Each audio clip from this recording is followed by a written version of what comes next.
Hi, Tristan. We are here with Tristan Harris, who is a design thinker, philosopher, and entrepreneur, and is the co-founder of a movement called Time Well Spent. We're so happy to have you with us today and to have heard your wonderful EndNote talk at our conference for technology directors and librarians here at Mohonk. I have some questions for you that I'd like for you to respond to based on your work. In your talk, you mentioned the myth that technology is neutral, that this is a myth, that technology is neutral, and that it's up to us, the users, to choose how we use it. Can you talk about that and say why that's a myth? Sure.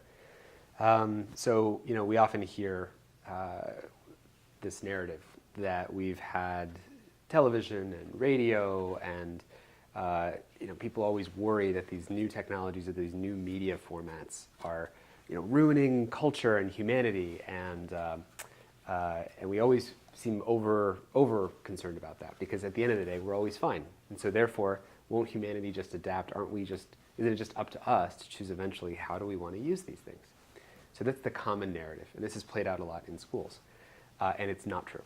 And so to quickly talk about that, the difference between something like a telephone, think of the telephones of the 1980s. When you had a telephone in your house, that's I would say more neutral than, say, something like Snapchat. So why is that the case? Because your telephone in the 1980s wasn't every day updated in terms of its form factor, its color, its social pinging into some network to get you to use it as much as possible. Whereas today with Snapchat, there are 1,000 engineers, or in this case with Snapchat, 100 engineers, on the other side of the screen, and every day it's their job to find new ways to hook you to click, stay, and send messages more often. And they invent features like snap streaks, which try to manipulate people's psychology into feeling like they have something to lose if they don't continue the streak that they have going with their best friend. And they make these design choices explicitly, not because they're evil. I do not think there's anyone with bad intentions in the industry, but because the incentives of the attention economy are to get you to use something as much as possible. Now, the phone companies in the 1980s never had that incentive. There was no one at AT&T who said, these gray telephones are not being used enough. We have to get people to use them not just more, but every moment. We have to figure out ways to make telephones maybe call each other. Maybe we can light up the little markers on telephones and pretend that your friend, whenever they looked at the phone, it had a camera so it caught when you looked, and then we notified the other person just so we could get them to talk to each other more often. Whereas companies like Facebook and Snapchat and Instagram deliberately do want to do that. They want to create the sense that you owe people a response, or that you are behind and not getting back to your friend, or that you've been tagged in a photo. They want to orchestrate these moments so that people feel more and more indebted to each other, just so that they have to come back into using it. So all of these things are explicit design choices in the name of getting attention, which is what makes things like these smartphone apps not neutral. They are not neutral, and it's not just up to us to choose how to use them. It's also a conversation about how we get technology companies to listen and think about what's good for people, and not just what gets the most attention. Great.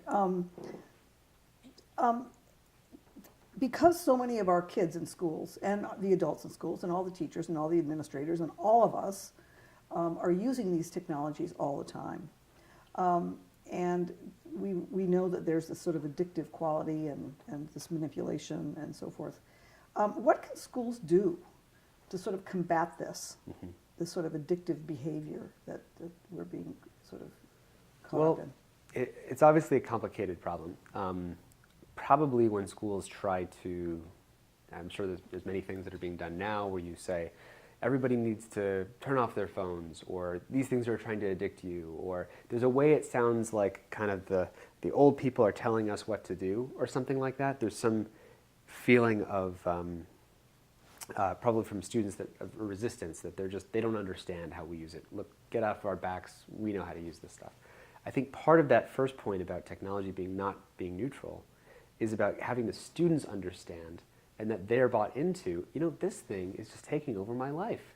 It's not that I can't do my homework, I just can't hold my attention or focus my energies on what I want to focus it.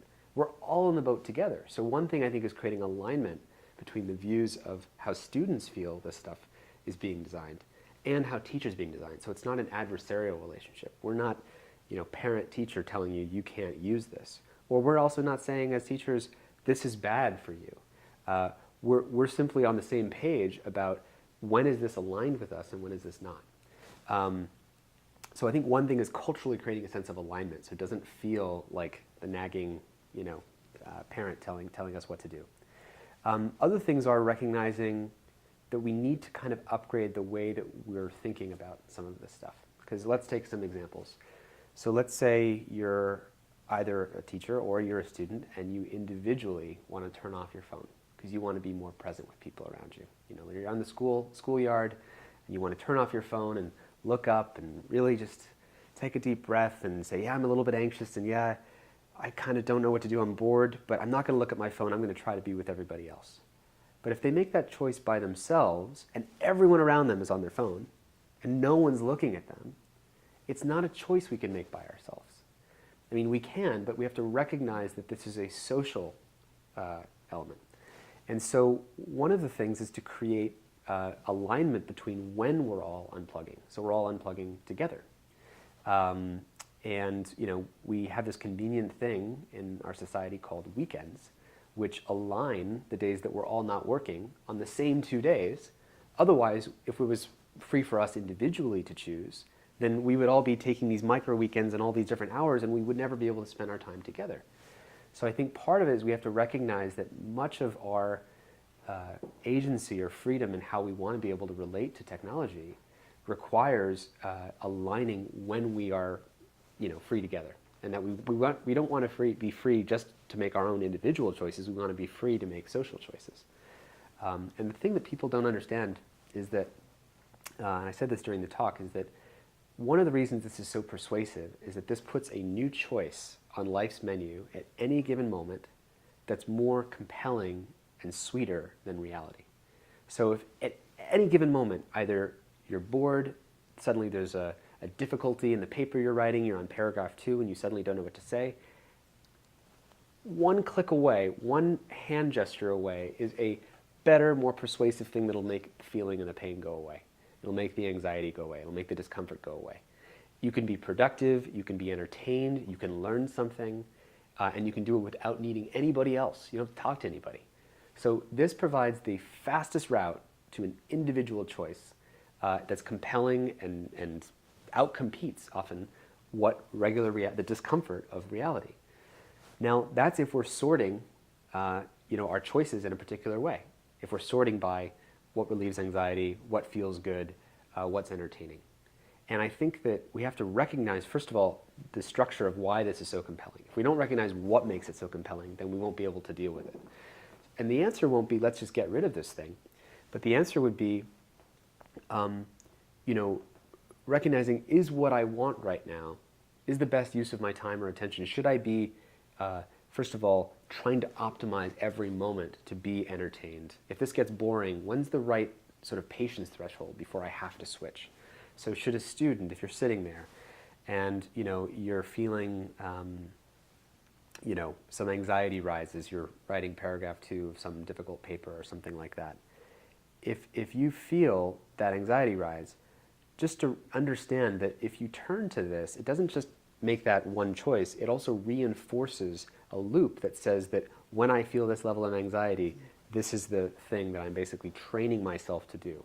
And that creates this feedback loop that we become less and less patient for the discomfort and the focus or concentration that we need to do a lot of things in the world, or to just be with the discomfort of everyday life.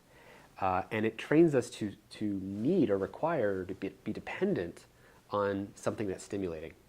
And the cost of that, I think we all know. It's that we feel like it's harder to connect with other people because this just makes it easier. And I think there's developmental cost to that for students. If you're really young, if you don't learn how to be with the discomfort of yourself or how to reach out to other people. And this is not the old guy trying to tell people what to do. This is actually just, I think, a real thing, which is that being human, what feels good to be human is to be making eye contact and feeling like seen and heard and witnessed by other people. And to have that ability, I think we need to recognize what makes this compelling and whether that's really what we want, or if we're responding to anxiety. I think so. Another thing is having the kind of awareness of what's causing me to go to the phone. What is the thing that's happening right before I check? If you could just hold up a microscope, pause reality, slow it down into super slow motion, and ask, what's the thing that occurred right before I went and checked my email, or I checked my email or my phone for the second time in 10 seconds. I went back to that app and checked it again. I pulled down. Why are we doing that? We do these kind of odd behaviors. We literally, we check our phone once, and less than 30 seconds later, we'll check that same app again to see if we got a notification. If you slow it down, what's usually happening is there's kind of a building of anxiety. You can just tune in. How am I feeling right before I did that? And usually it's that there's something that's not feeling settled. If we don't have the awareness for any of that, then suddenly we're like trapped we're like basically puppets trapped by our anxiety, which is kind of puppeteering us around and checking our phones all the time. And again, it's not that that's bad, it's just that we've lost freedom. We are no longer able to choose for ourselves. We're kind of inside of this trap. So I think having an awareness for what's causing us to check so often is another thing that's important to both speak about as an educator and to train in students to be aware. And this is a lot of mindfulness training, schools that are lucky enough to have that kind of thing. I think this speaks to what makes that important in this day and age when the world is a challenging and unsettling and anxiety-producing place. So that's another thing that we can do. We talked about social alignment, aligning when we're free with each other, that we can't just disconnect by ourselves. We talked about awareness, being more aware of what's causing me to check my phone. There's some other things behaviorally that we can do, but we can get into that maybe a little bit more. I guess one thing I would say that everybody can do is turn off notifications from everything except when a person wants to reach you.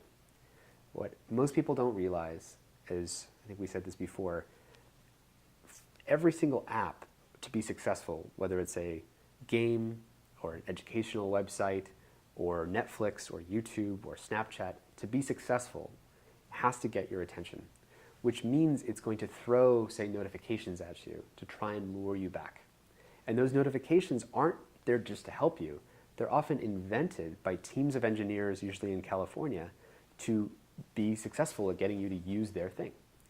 So if you think about how often your phone is buzzing, how much is it buzzing because a person that is your friend, and something that you know is trying to reach you, and how often is it buzzing because there's a new favorite podcast of yours that just came out, or your friend tagged you in a photo, or your friends all liked this other photo and you should too, or in a dating app, maybe you got liked by someone. I mean, there's all of these things that are not directly someone contacting you. So what I recommend is to turn off all the notifications for essentially when a machine wants your attention, and only keep the notifications for when a person that you know wants your attention, and they independently choose to contact you. So practically what that means is turning off most notifications except for things like WhatsApp or Messenger or your text messages. So you're just keeping the messages from people. And that helps reduce a lot of the load. Because one of the other things people don't realize is that the more, every time we get interrupted externally, there's some research done showing that it takes about 23 minutes on average to resume focus after an interruption, which is ridiculous. I mean, bing, and then, we get sidetracked, not just for a moment, but for about 23 minutes. We cycle actually through 2 different projects before we get back to the original project that we were doing, if we were in a work kind of environment. So if you're sitting there as a student, you're working on something, and then bing, 23 minutes off the sides. The second thing that interruption does is it conditions us to interrupt ourselves. So her research, this woman, Gloria Mark at UC Irvine, showed that the more external interruptions you get, if you look at the next hour of that person's life, and they'll just be sitting there working on their essay again, but they will start to interrupt themselves more likely, more frequently. So there appears to be some conditioning going on. So what this means is it gives us a justification for why we want to turn off some of those unnecessary external interruptions. And that's something I think we can all implement in our own lives, everyone, whether it's a student or teacher or parent, and that can be really helpful. So those are some things. Great. I have one last question about critical thinking. Yeah. And how critical thinking relates to all of this, and also creativity, because you mentioned about when an individual feels bored or that things are dull, that they immediately fill that void with technology often. So can you comment about that? Yeah, let's go with the unstructured time one first. So,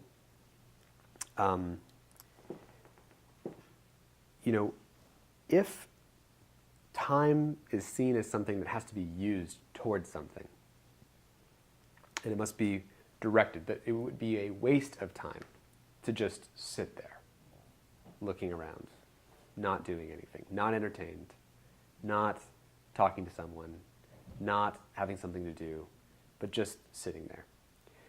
Our normal value system in our modern culture is to consider that all a loss, that would be wasteful. And it's because we can't see our own being inside of ourselves, being inside of a mind and looking through our eyes, we can't witness any good, positive things that are happening from that. There's nothing in your own experience while you're in the downtime of nothing happening that says, wow, this is so great. I'm so happy that my mind and body are resetting and this is all happening. It doesn't feel like that. Instead, the felt experience is, I'm wasting time. I'm losing time. I should be doing something. And there's a bunch of research on how unstructured time and mind wandering and creativity are all dependent on these long blocks, not just short blocks of 10 seconds, but long blocks of just other free-formed thought happening. It's sort of, there's some stuff around memory consolidation and letting your mind do some creative work. If you're actually on a screen, that kind of creative restructuring your own thoughts doesn't actually happen that way. It's a very different mindset to be in when you're on a screen. So I think we need to change how we value things. And I think just like we changed how we valued food, for example, in the grocery stores in the 1980s and 90s, a lot of times we would just want to buy the cheapest thing. So there's, some granola bars, and these ones are expensive and these ones are cheap, but the cheap ones are made with, say, more sugar or high fructose corn syrup. If I'm just buying the cheapest thing and I don't care about anything else, then I'm always going to buy the cheapest food, which may not be good for me. But I think today we sort of sort our options with time in a similar way. If it's not compelling, if it's not interesting, if it's not productive, if it's not entertaining, if it's boring, then I'm not going to choose it unless it does something with my time. But maybe we need to change what it means for time to be doing something. Now that's not going to be easy because all of our internal felt experiences will tell us, no, you're wasting time. And I feel this way too all the time because I'm human. But I think that is something we're going to need to deal with and to recognize. And some ways to do that are to set aside literally blocks of time where you're just like going on a walk or you're just doodling. I mean, I find actually a thing that helps me is just journaling, just writing anything that's coming to my mind, because that way I'm not just sitting there with my discomfort. I'm doing something, but things just start to come out, when you just let it come out. So that's one thing, is not feeling like we're wasting time. The other thing you mentioned is critical thinking. There's a lot of talk about what that means. And there's a lot of talk about that, especially in the age of fake news and media literacy and knowing which websites to trust and which websites not to trust. But I think there's a deeper thing, which is persuasion literacy. When am I being persuaded and how am I being persuaded? And persuasion happens everywhere. It happens on mainstream news. It happens on totally fake news. How am I being played right now? When you use even an app like Snapchat, again, to notice, what is this application doing? If I were just to imagine I was in their shoes and they're trying to get me to use this as much as possible, what are the ways that they're doing that? Can I find some of the things that they're doing to get me to click, to stay, to send messages? Because they have an intention. When I go to a news website, how is that news website getting me to stay, to believe certain things, to highlight certain things and not highlight others? So critical thinking, I think, is actually trying to envision yourself in the other person's shoes, in the persuader's shoes, and asking, what are their motivations and interests here, and what are they trying to get me to see? And again, that's true of all kinds of media, not just fake news or even manipulative applications. It's true everywhere. So that's a longer conversation, but I think we need an awareness fundamentally that because everything is vying for our attention, everything will have an active, deliberate design goal. Every way that things are presented to us is deliberate to try and get our attention. Even like we talked about with mainstream news media, the 7 things you have to know about Donald Trump, or the 5 ways to get better sleep. Headlines that are written in this way are deliberately, in this case, using a technique called a curiosity gap, which is that I promise you there's 5 ways to get better sleep, and I just made you aware of a gap in your knowledge that you don't have. And now, by making you aware of that, you want to fill the gap. You want to know, well, what are those 5 ways? And that's a persuasive technique, and there's just this whole library of persuasive techniques that most people don't know. And I think in education, how can we do a better job of instrumenting everybody to walk around with that knowledge? Because we're going to live in an increasingly persuasive world where more and more people will be better at persuading us, and if we're not careful, we could be played. Well, you have persuaded me. Cool. Thanks so much. Thanks for having me.